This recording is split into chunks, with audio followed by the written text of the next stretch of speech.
Sud Radio Parlons Vrai chez Bourdin, 10h30, 12h30, Jean-Jacques Bourdin. Tous les matins, nos invités à 12h05 et aujourd'hui, je reçois Olivier Dussopt, ministre du Travail, du Plein Emploi et de l'Insertion. Olivier Dussopt, bonjour. Bonjour. Vous êtes le porteur de cette réforme des retraites. Alors, semaine de vérité, jeudi, manifestation grève contre votre réforme. Selon vous, est-ce que le but des opposants à la réforme est de bloquer le pays ? Je ne sais pas, en tout cas, je ne le souhaite pas. Je ne souhaite pas de blocage. Je pense que la liberté de manifester, la liberté de faire grève existe, nous les respectons, mais qu'il ne faut pas bloquer le pays dans une période où le pays n'en a pas besoin et pas forcément les moyens. Craignez-vous que les jeunes descendent dans la rue ? Je ne sais pas, vous savez, on me pose beaucoup de questions en me disant est-ce que vous pensez qu'il y aura du monde ? Est-ce que vous pensez que telle catégorie ? Moi, je ne fais pas la météo du dialogue social ou du climat social. Je respecte les mouvements. Je suis convaincu que la réforme que nous portons est à la fois juste et nécessaire. Nécessaire parce que le système n'est pas équilibré, qu'il est même lourdement déficitaire et très vite. Dès 2027, c'est 12,5 milliards d'euros par an. En 2030, c'est presque 15 milliards d'euros par an. Ce sont des sommes qui sont énormes. Et elle est juste parce que si nous nous contentions de faire une réforme pour boucher un trou, pour réduire un déficit, sans améliorer le système, nous passerions à côté. Or, nous améliorons le système avec de nouvelles protections pour ceux qui ont commencé à travailler très tôt, avant 18 ans notamment, les apprentis, pour ceux qui ont les métiers les plus pénibles. Nous créons de nouveaux droits qui permettent d'accompagner cette réforme. Alors, je vais revenir sur réforme juste ou réforme injuste. Elle est injuste, dit l'opposition. Ceux qui contestent la réforme, elle est juste, dites-vous. Bien.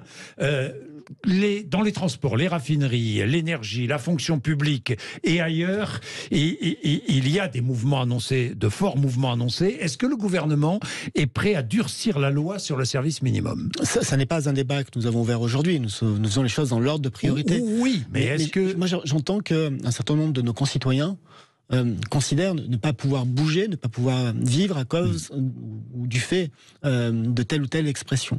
Vous avez évoqué des secteurs particuliers, et cela renvoie à un aspect de la réforme qui est un aspect important dont nous savons qu'il suscite des oppositions, c'est le fait qu'à partir du 1er septembre 2023, tous les nouveaux salariés, tous les nouveaux embauchés dans des entreprises qui ont des régimes spéciaux, comme la RATP par exemple, seront embauchés en étant inscrits au régime retraite du régime général, au système de retraite du régime général. Et donc non plus au système de retraite à régime spécial. Pourquoi est-ce que nous faisons ça ? Je prends un seul exemple. Aujourd'hui, et c'est une moyenne, parce que je sais que les situations peuvent être différentes. Quand vous travaillez à la RATP, comme chauffeur de bus, comme chauffeur de métro, c'est pour ça qu'il y a parfois quelques différences.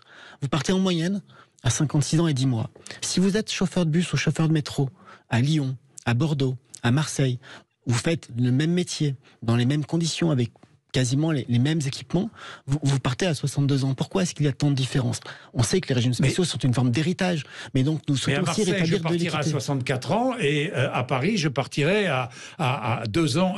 Je partirai toujours plus tôt, pardon. Parce que c'est ce que nous appelons la clause de grand-père. Oui, c'est la clause de grand-père. Vous n'avez pas touché cette clause. Ceux qui sont dans le régime spécial, ils restent. Ils vont avoir une augmentation de leur âge de départ de 2 ans, comme tout le monde, mais avec des conditions particulières. Par contre, les nouveaux embauchés seront dans la même situation, les mêmes conditions, que ce soit à Paris, à Marseille ou à Bordeaux. Mais je vous repose la question, vous savez que j'aime bien reposer les questions, le gouvernement est-il prêt, si la mobilisation est forte, notamment dans les transports, à durcir la loi sur le service minimum ? Ça n'est pas un débat qui se fait en fonction d'une journée de manifestation. Et ça n'est pas un débat qui est ouvert aujourd'hui. Nous n'avons pas de projet de texte à l'étude, mais nous savons que c'est souvent une aspiration des Français. Pensez-vous que les Français ne veulent pas travailler plus ? Je pense que les Français aiment travailler. Et je pense aussi que les Français aimeraient à la fois pouvoir travailler aussi longtemps qu'ils le veulent, qu'ils aimeraient avoir un travail qui leur plaît. Je dis parfois ça fait sourire et pourtant je dis très sérieusement. Beaucoup de Français sont très attachés à leur emploi parce qu'il leur permet de vivre sans forcément aimer leur travail. Mais est-ce que vous ne les forcez pas à travailler plus avec cette réforme ? Quand on décale l'âge de départ de la retraite, vous les forcez ? On impose d'une certaine manière de travailler plus longtemps. Vous leur imposez de travailler plus longtemps. Vous savez, la vraie réforme qui impose aux Français de travailler plus longtemps à l'échelle de toute une vie, c'est pas seulement de décaler l'âge de 62 à 64 ans, c'est la réforme de 2013, votée par la gauche, je l'ai votée, qui a passé le nombre d'annuités nécessaires pour avoir une réforme de 42 à 43 ans. C'est ça le vrai curseur sur le temps de travail. Et vous accélérez le curseur. Nous accélérons sa mise en œuvre, ce qui nous permet de ne pas aller jusqu'à 65 ans, ce qui est une bonne chose. Et oui, nous voulons qu'il y ait plus de travail au niveau de la société.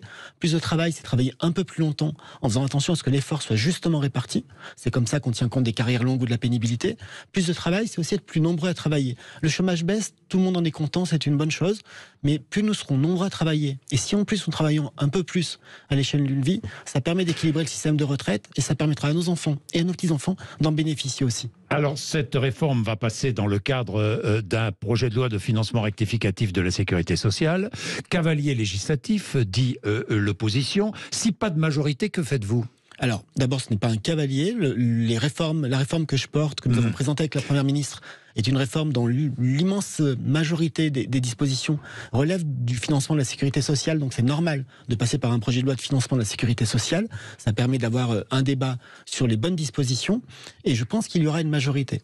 La seule chose que je crains dans ce débat, c'est pas l'absence de majorité, je pense qu'il y en a une. Et je pense qu'il y a une majorité à l'Assemblée comme au Sénat pour voter cette réforme.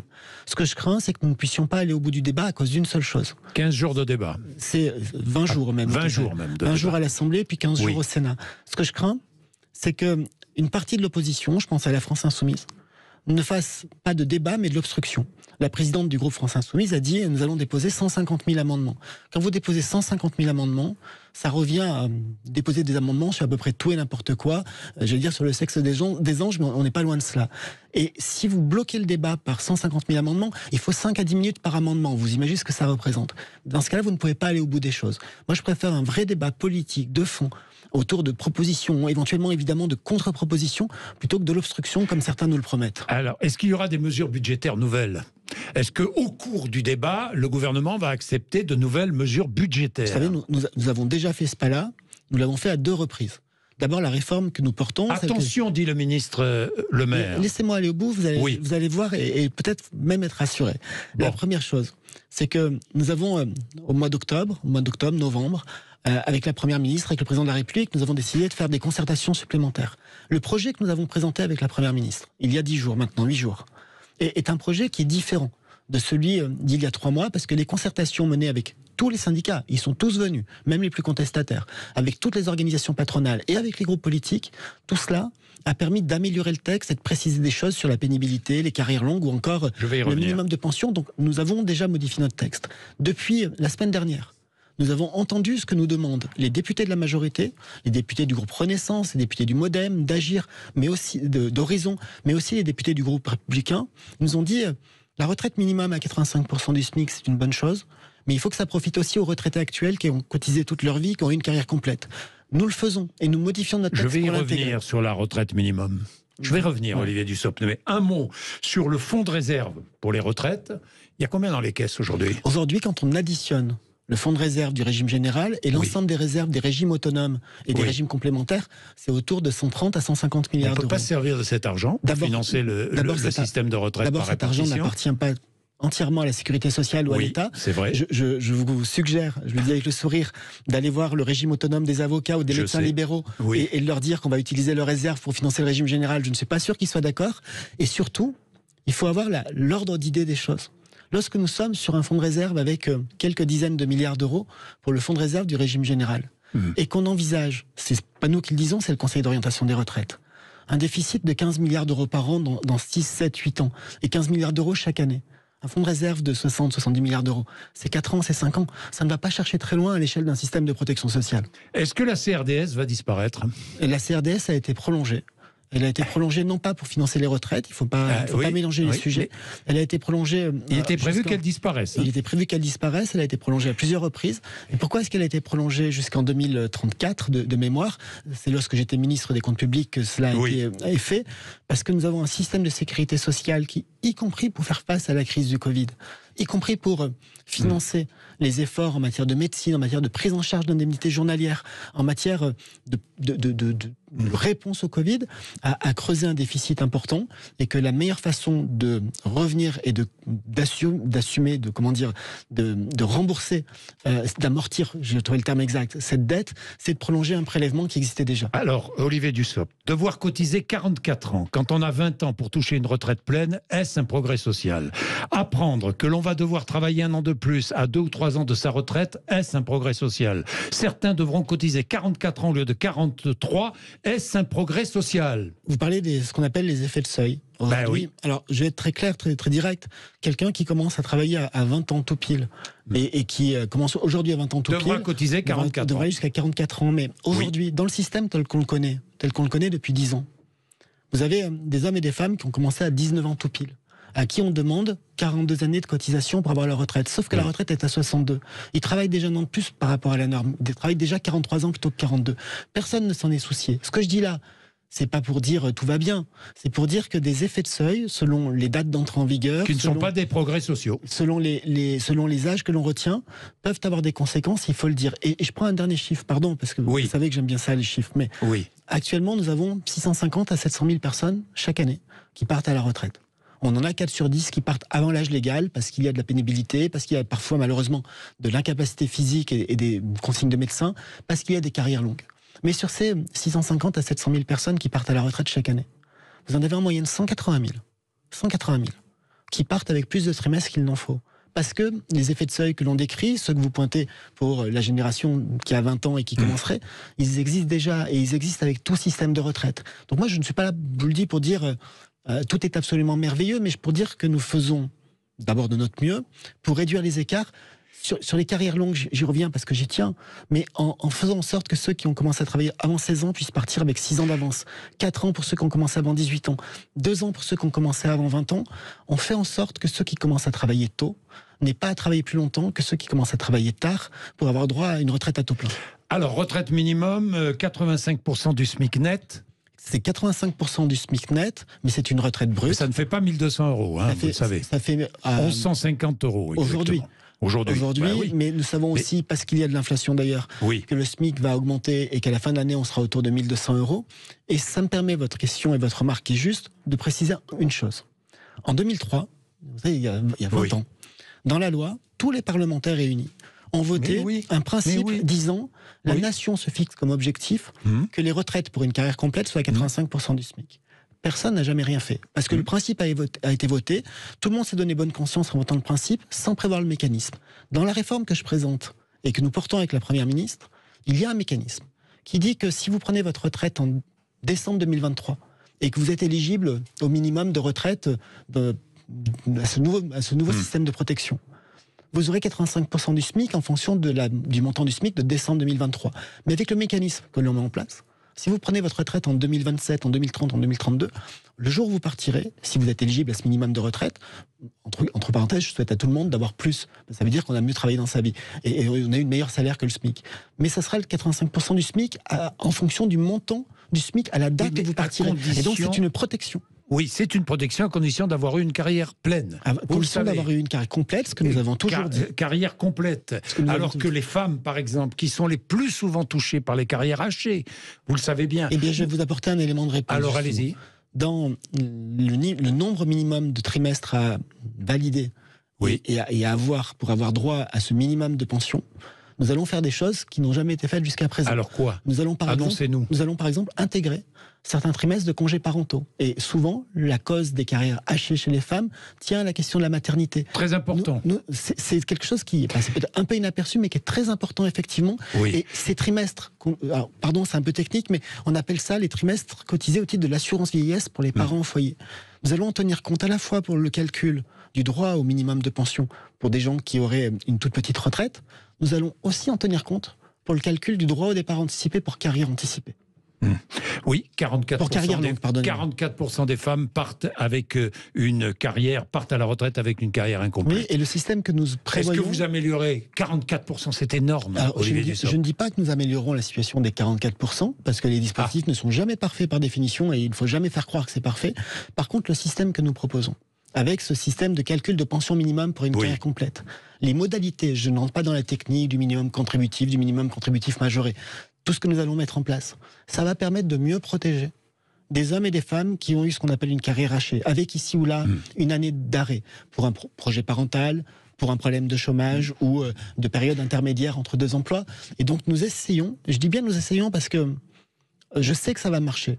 Et je sais que nous allons aider les plus fragiles. Je sais par exemple que notre nouveau système, va permettre d'augmenter le niveau moyen des pensions plus fortement pour les salariés, hommes et femmes, qui sont dans les 30% de revenus les plus bas. Et pourquoi est-ce que je dis nous essayons plutôt que de vous dire nous allons faire ? Parce Alors que je sais que dans un système comme celui-ci, avec 42 régimes, avec autant de complexité, on trouvera toujours l'exemple pour me dire là, ça n'a pas marché. Mais alors pourquoi tant de contestations? Pourquoi tant de Français qui ne croient pas? Parce qu'on ne vous croit plus, Olivier Dussopt. Premier exemple, première réponse. Oui, après j'ai une question sur les seniors. Allez-y. Tout à l'heure, je vous ai dit, en 2003, tout le monde s'est fait plaisir en disant il n'y aura pas de retraite inférieure à 85% du SMIC, ça n'a jamais marché, parce qu'il n'y avait pas de mécanisme. Moi, je comprends que ce type de situation, ça crée de la défiance. Et que les Français se disent, ils nous ont fait le coup en 2003. Là, la différence, c'est qu'on met le mécanisme. Et donc, ça va marcher. Puis, il y a une deuxième chose qui peut expliquer les sondages, qui peuvent expliquer les études d'opinion.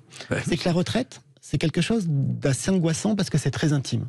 C'est très intime parce qu'au moment où vous prenez votre retraite, vous vous projetez dans une phase de votre vie qui n'est pas une phase de jeunesse, qui est plutôt une phase où vous vieillissez et vous pouvez avoir peur de manquer, peur de face à de la dépendance ou de la maladie. Puis c'est aussi un moment de votre vie où vous vous retournez. C'est bon, on parle de reconstitution de carrière. Et quand on reconstitue une carrière, en réalité, on reconstitue une vie. On reconstitue des moments de précarité, on reconstitue des moments de difficulté. On reconstitue même des éléments très personnels parce qu'on sait aussi que le fait d'être marié, d'avoir des enfants ou pas, ça a un impact sur la retraite. Et donc, c'est quelque chose de très intime, très personnel, qui concerne tout le monde et qui suscite tout le temps beaucoup d'inquiétude. Alors, les critères de pénibilité, je vais aller vite parce qu'il nous reste 1 minute 30. Combien de critères permettant d'évaluer la pénibilité au travail? Alors, il y a 6 critères dans ce qu'on appelle le CDP. Il y a 6 aujourd'hui, 4 ont été supprimés. En 2017. Oui, par Emmanuel Macron. Il y a 6 critères que nous allons faciliter. Par exemple, pour avoir des points de pénibilité, il faut travailler 120 nuits par an. Désormais, ça sera 100 nuits. On garde les 6 critères. On garde ces 6 critères dans le C2P, dans le compte de pénibilité, le compte personnel de prévention qu'on appelle le C2P. Et puis il y a 4 critères qui avaient été sortis. Il y en a un qu'on traite différemment, c'est celui qu'on appelle d'exposition au risque chimique. Parce que ça, c'est de la sécurité, il y a des interdictions, il y a des autorisations, il faut y être très vigilant. Et il y a 3 critères qui sont importants, le port de charges lourdes, les positions pénibles et les vibrations. Ces 3 critères, nous ne les remettons pas dans le C2P. Par contre, nous allons les traiter différemment. On va consacrer 1 milliard à cela, des accords de prévention branche par branche, entreprise par entreprise, et un suivi médical plus fort pour ceux qui sont exposés à ces critères, de manière à prévenir les conséquences de la pénibilité et permettre des départs anticipés. Sur ces questions de métiers pénibles et usants, moi je préfère qu'on fasse le maximum sur la prévention pour qu'on ait le plus grand nombre de salariés qui puissent aller jusqu'à l'âge légal sans être abîmés par le travail, parce que ça n'est pas satisfaisant de dire vous allez pouvoir partir 2 ans plus tôt parce que vous avez le dos bloqué. Moi je préfère que les gens soient en bonne santé et qu'ils aillent au bout de leur carrière. Alors j'ai une dernière question. Quoi qu'il arrive, vous allez vous engager, Olivier Dussopt, quoi qu'il arrive, jeudi et les jours qui suivent, vous ne reculerez pas? Cette réforme sera adoptée et entrera en vigueur? Cette réforme, elle est nécessaire et elle est juste. Vous ne reculerez pas? C'est un engagement du président de la République et nous sommes convaincus que nous irons au bout. Vous ne reculerez pas? Je viens de vous dire que nous sommes convaincus que nous irons au bout. Oui, mais ça veut dire que vous ne reculerez pas. C'est une façon de dire, effectivement. Quoi qu'il arrive. Évidemment, nous sommes déterminés à le faire et nous pensons que c'est utile de le faire. Bien, merci Olivier Dussopt d'être venu nous voir ce matin, ministre du Travail, de l'Emploi. Et de l'emploi. Et de l'insertion. Et de l'insertion. Merci. Merci à vous. Il est 12h26, vous êtes sur Sud Radio, c'est l'heure d'André Berkoff.